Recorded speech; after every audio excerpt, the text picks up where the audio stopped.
we have repeatedly said in ancient wisdom, all the things are expressed on at least 3 levels: physical, emotional, mental, or physical, esoteric, and emotional,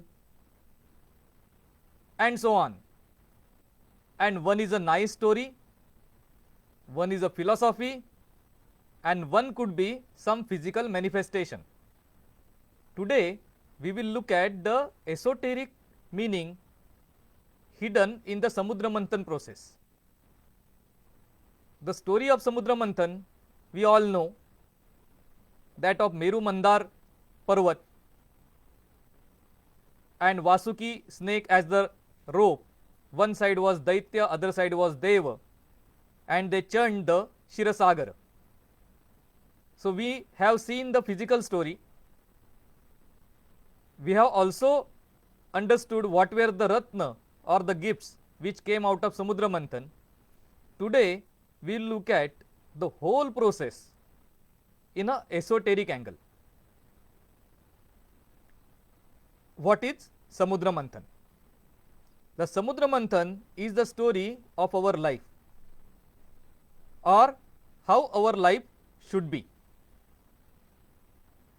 The churning shows our internal churning, movement, efforts. In that, Dev and Daitya are coming together. Dev and Daitya are separate properties or natures that are within us. Deva show our good properties, whereas Daitya feature our materialistic properties, possessive properties. The Meru Mandar, the one that churns, is, now understand this very carefully, it is our backbone. It is representing our backbone, because Meru Mandar itself has been described as thin at the center and big at the top and big at the bottom, and that was the reason it was the one that was used for churning. And where do we see in physical body this kind of structure? Is at the backbone, thin in the middle, big in the top and big at the bottom.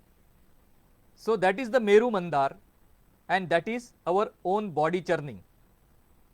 Vasuki represents time, or snake in general in almost all philosophies represent continuous time, and snake also is said to be Amara. So, the time is continuous and without beginning or without end. Shiva and Vishnu. Brahma is the agency that created it all. Shiva generally we see as destroyer, and Vishnu is generally seen as preserver.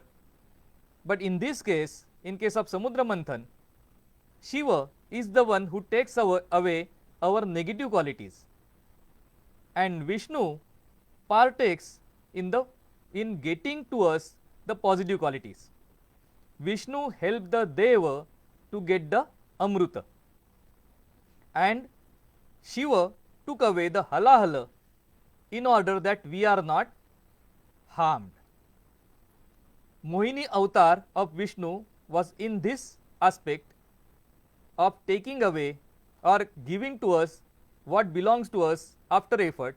Not only that, whatever we get after effort, that should be available to the better qualities of ours than the baser qualities. At the same time, some part of that going to the baser qualities cannot be avoided, and that is given by the example of Swarabhanu or Rahu Ketu. They got some part of the Amrut. So, does not matter how much good work you do, some part is going to go for negation of the good work, and that cannot be avoided.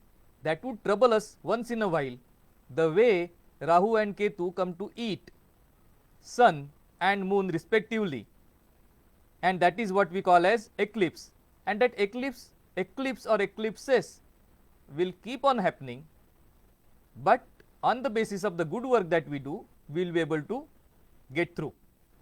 This is also been referred in the Srimad Bhagavad Gita. The tortoise at the bottom of Meru Mandar, again another Vishnu avatar, is supporting our efforts. But how is it supporting our efforts?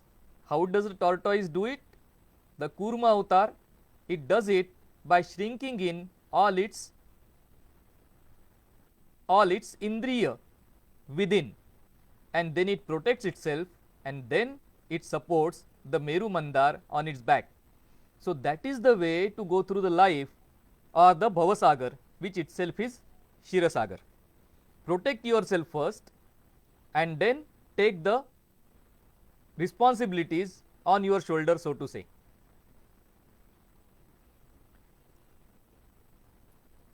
Then we come to the number of Ratna which come out, the 14 of them.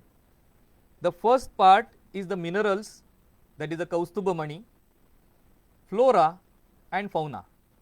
Flora is the Parijataka Vruksha and fauna is the Gav Kamaduha, that is Kamadhenu. And interestingly, it is shown that these gifts go to those who deserve them and would make the best use of them. As we see, all these are part of us. So the trees are meant for satisfying our needs, and so are the fauna, that is the Kamaduha, Kamadhenu, to nourish our intellect.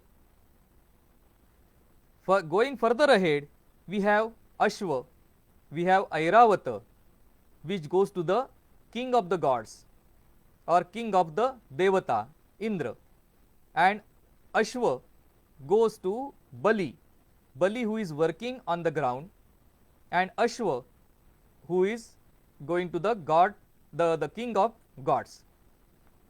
These show